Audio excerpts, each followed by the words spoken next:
Bienvenidas, bienvenidos a Galería VIP. Estamos con Marcelo Ebrard, ex jefe de gobierno capitalino. Muchas gracias. Hola, ¿qué tal? Este tiempo, el movimiento progresista, ¿cómo encuentra las izquierdas actualmente? Bueno, lo que ves ahora es estamos en un punto exactamente opuesto al que estábamos en la elección presidencial del año pasado. Es decir, en la elección presidencial fuimos todos juntos y hoy tienes, por un lado, formándose Morena, por otro lado PRD con una serie de discusiones internas, Movimiento Ciudadano por su lado.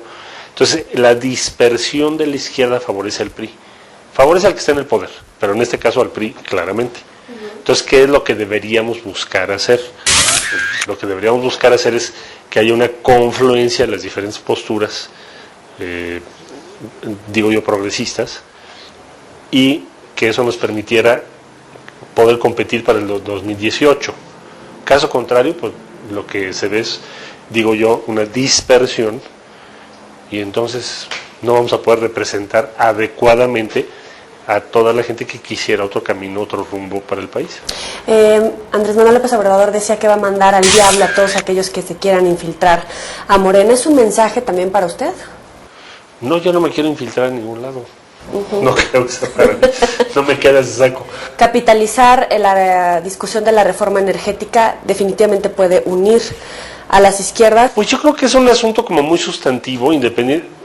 No sé qué tanto puedas capitalizar, pero entendiendo tu pregunta, es un asunto en donde deberíamos de actuar de manera conjunta. Yo lo que diría es, deberíamos de exigir que haya un referéndum nacional. Es un tema muy importante. En otros países ha habido referéndum para ver si firmas o no un tratado, si te integras a la Unión Europea. En Chile hubo un referéndum para el caso de el régimen político. Entonces, es un asunto muy relevante para México, porque casi el 40% de sus ingresos públicos provienen de eso. Entonces, bueno, el presidente Peña fue a Londres y les dijo, ¿qué creen? Vamos a revertir la decisión de nacionalizar los hidrocarburos. Bueno, es una decisión muy grande, que desde luego no la puede tomar él solo. Entonces, habría que hacer un referéndum. Yo creo que todos podríamos estar de acuerdo en ello y luego ir a toda la campaña nacional para que el referéndum tiene la ventaja, bueno, digo referéndum porque nos es más familiar, sí, de que es sí o es no. Entonces, debería irse a un debate nacional muy informado, y creo que todo aquel que tenga una mentalidad progresista y que por lo tanto tenga preocupaciones nacionalistas, pues debería, o seguramente estará interesado en que no pase este tipo de ideas como la que ha planteado el presidente Peña. Se ha planteado hasta este momento la reforma constitucional, principalmente de 3 artículos. Sí, mira, la Constitución la han cambiado 600 veces. Si haces un promedio, hemos cambiado casi 6 veces por año. Entonces, serviría hacer un referéndum también para que ya no cambien tanto la Constitución. Es que es increíble, tiene más cambios que artículos. Cada presidente le cambia lo que quiere. Entonces, bueno, ya estuvo suave. Entonces, a lo que yo diría es, hagamos un referéndum para ver si realmente estamos de acuerdo en cambiar el estatus o no de los hidrocarburos. En inversión privada, por ejemplo, en exploración y producción. Ya tuvimos en México una época de inversión privada, sobre todo, supongo va a ser internacional, no nacional. Entonces, la pregunta ahí es, ¿qué parte de tu renta petrolera quieres compartir? Esa es tu pregunta. Los argumentos de Peña son terribles. ¿Por qué? Tú dirás, oye, ¿cómo conoces los argumentos? Pues fue a Londres a decirlos, ¿no? ¿Te acuerdas en el Financial Times? ¿Qué dice? No tenemos la tecnología. Uy, por lo visto tampoco la vamos a tener nunca. Ni la inversión, decían. Y segundo, ni los recursos. A ver, tecnología. Un país que dice, llevo 75 años manejando hidrocarburos, pero no tengo tecnología, no la voy a tener, pues no creo que le vaya muy bien a nivel internacional. Si así hubiera pensado Brasil, que tanto les gusta como ejemplo, si así hubiese pensado Brasil hace 10, 15 años, Brasil no tendría hoy absolutamente nada de lo que ya tiene. Generaron tecnología para exploración en aguas profundas, sin tener petróleo. Es una decisión nacional, pero también tienen aviones. Entonces, la pregunta sería, bueno, entonces ya llegamos a la conclusión de que nosotros nunca vamos a tener tecnología. Y por eso vamos a cambiar nuestra Constitución. Híjole, me parece la peor de las razones, ¿no? Algunos dicen que de no hacerlo se perdería, en todo caso, esta inversión Pues siempre privada. te dicen lo mismo. No, estaba yo oyendo el otro día a don Claudio X González, que 40,000 millones, pues igual que te puede decir 100,000. Digo, ni modo que te digan otra cosa. Muy distinto sería que te sentaras o sentarlos y decir, a ver, ¿de dónde va a venir ese dinero? ¿Y en qué se va a invertir? Porque solo te recuerdo, por ejemplo, un antecedente. Cuando dijeron que la banca mexicana se iba a extranjerizar, se iba a permitir la inversión extranjera, para hacer un centro financiero global. Ahorita estamos exportando capital. ¿Cuál centro financiero global? Fueron espejitos. Entonces, esas discusiones, es decir, se puede entrar en una discusión, pero seria. Porque esas cifras a mí me parecen muy poco serias. Pero tampoco le aceptó la propuesta de debate el presidente. No quieren discutir nada. O sea, el tema, finalmente, ¿cuál es? Estamos hablando de activos que tienen que ver con todos nosotros y la generación que sigue. Varias generaciones. Entonces, si vamos a modificar eso, pues yo diría que debemos hacer un debate nacional y obligarlos a que sea un debate nacional y que la gente realmente pueda incidir, opinar, en fin. Contratos de riesgo, no concesiones. Ya hubo. Los contratos de riesgo los introdujo en México el expresidente Miguel Alemán y se prohibieron en 1958, una reforma que se hizo a la ley reglamentaria. El último de los contratos de riesgo dejó de estar vigente en 1970. En total fueron 5 contratos de riesgo los que se hicieron. Tú dirás, bueno, ¿y por qué México prohibió eso en 1958? ¿Cuál era el tema? Por una razón muy sencilla. Los contratos de riesgo tienen un elemento por definir a negociaciones complejas, que es cuánto encontraste, para ver cuánto te toca. Vamos a ponerlo en los términos. Porque no se anota lo de las reservas. La empresa llega, te hace tú le das a una empresa una superficie. La empresa vaya a hacer una exploración en esa superficie y de pronto encuentra algo. Vaya, encuentra gas o encuentra petróleo, o ambos. O ninguno. O si no encuentra ninguno, pues se supone que a ti no te cuesta. No tienes por qué pagarlo. Tu gobierno mexicano. Bueno, la empresa encuentra gas o petróleo. Entonces, para medir de esa reserva qué le corresponde a la empresa que hizo la inversión y cuánto, si el 30, si el 50 o el 80%, entras en negociaciones complicadas. ¿Por qué lo prohibió México? ¿Cuál es la razón? La razón es que siempre había presión de los embajadores correspondientes, en primer lugar de Estados Unidos. Es decir, que cada vez que tenías una discusión con una empresa, y eso que eran las chicas, porque no invitamos a las grandotas, si no, olvídate, producen más que México.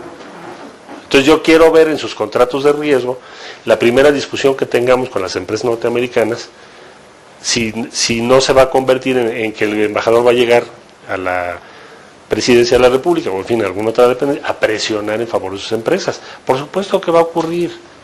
Entonces por esa razón se prohibió, no por otra. Primero no funcionaron, no se produjo mucho.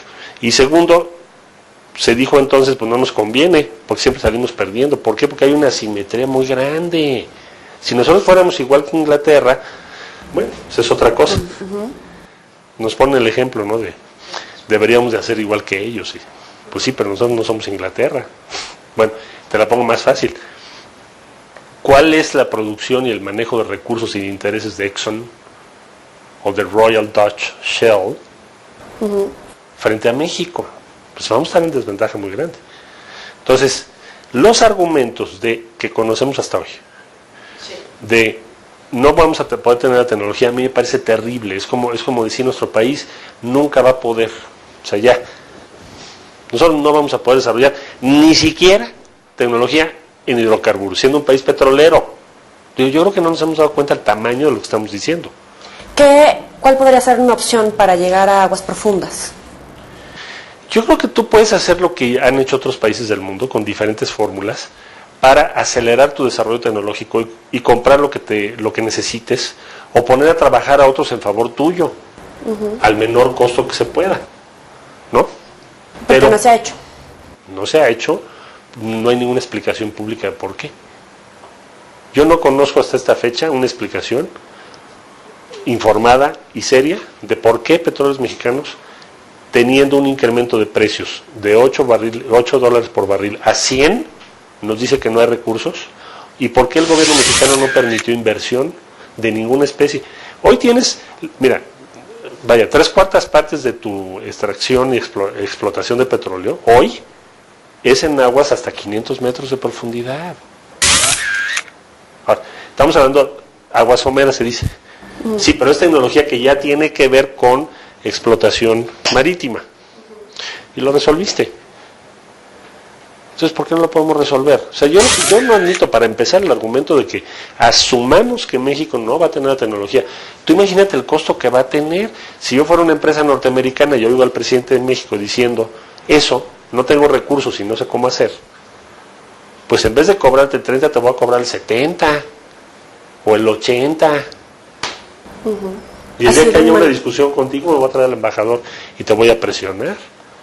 No puede haber una posición favorable desde la izquierda mexicana a lo que está planteando Peña. O sea, es inconcebible.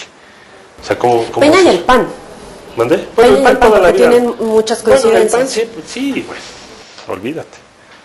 El PAN siempre ha planteado eso. Para eso se formó el PAN, pues para combatir en buena medida la expropiación petrolera. Tenemos que hacer una pausa permanente. Ya volvemos.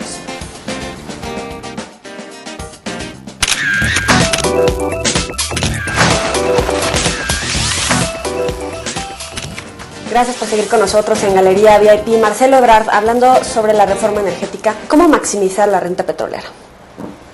Mira, yo creo que el objetivo que tienen todos los estados, es ese. Y para maximizar la renta petrolera necesitas aumentar la inversión. La inversión que ha tenido Petróleos Mexicanos en exploración, tecnología y desarrollo ha sido muy pequeña. ¿Por qué? Porque todo lo que podríamos llamar la utilidad Pemex, todo, se lo lleva Hacienda. Entonces necesitamos que Petróleos Mexicanos tenga un grado de autonomía superior o mayor respecto a Hacienda. Esto puede parecer confuso.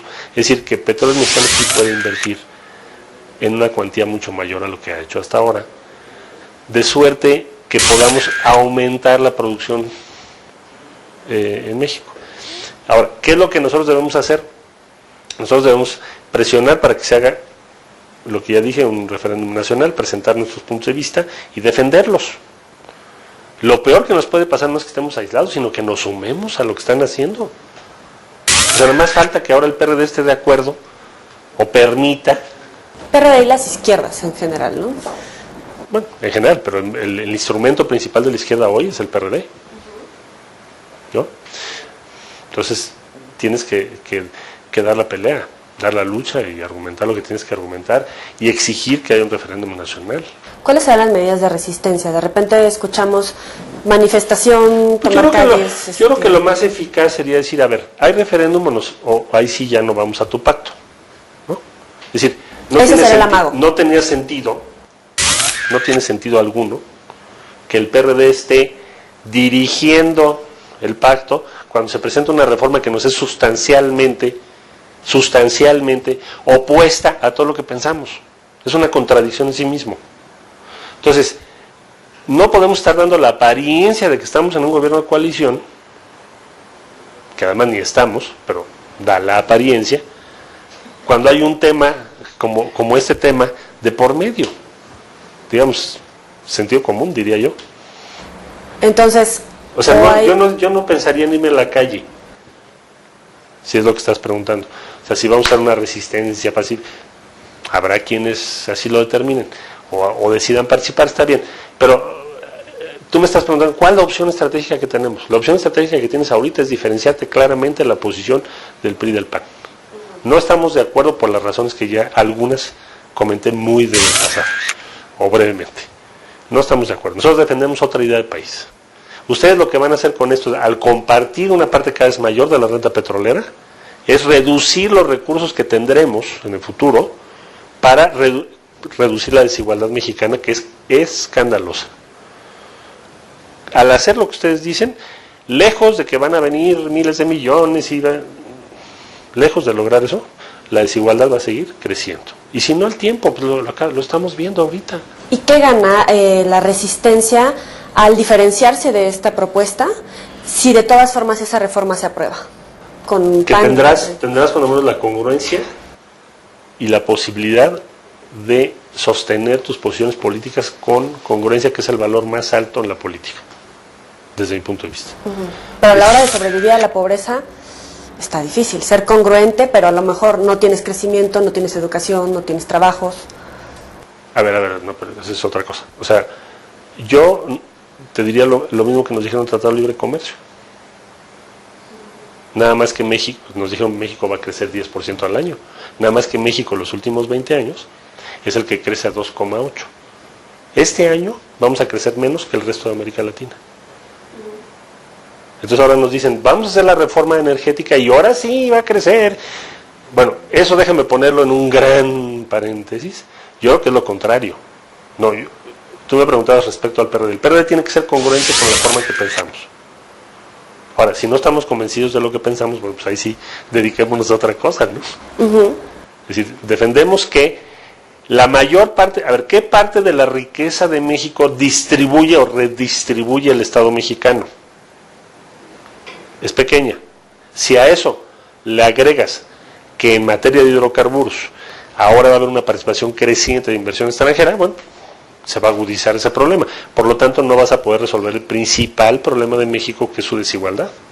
Y en otras cosas, la reforma electoral y la reforma política, que también es de gran interés para el PRD, se puede quedar también ahí volando. Yo creo que si el PRD permite que pase lo que le interesa al PRI, que es la reforma energética y fiscal, como lo está de alguna manera permitiendo, y no exige, no pone sobre la mesa como debe ser el cambio en las condiciones de nuestro régimen político que permitan una competencia mejor, más justa, pues simplemente van a pasar su reforma a ellos y adiós. Es como yo lo vería. El PRI buscará acuerdos con el PAN, preferentemente. Ahora, hay quien dice, no, pues mejor nosotros acordemos porque entonces si no nos marginamos. Bueno, entonces quiere decir que lo que creemos en muchos sentidos, como puede ser el caso de los hidrocarburos, pero podría ser también el caso del IVA. El IVA a alimentos es una medida muy regresiva. Ahora, queremos acordar medidas de ese tipo, pues es que van en contra de la esencia de lo que tú piensas.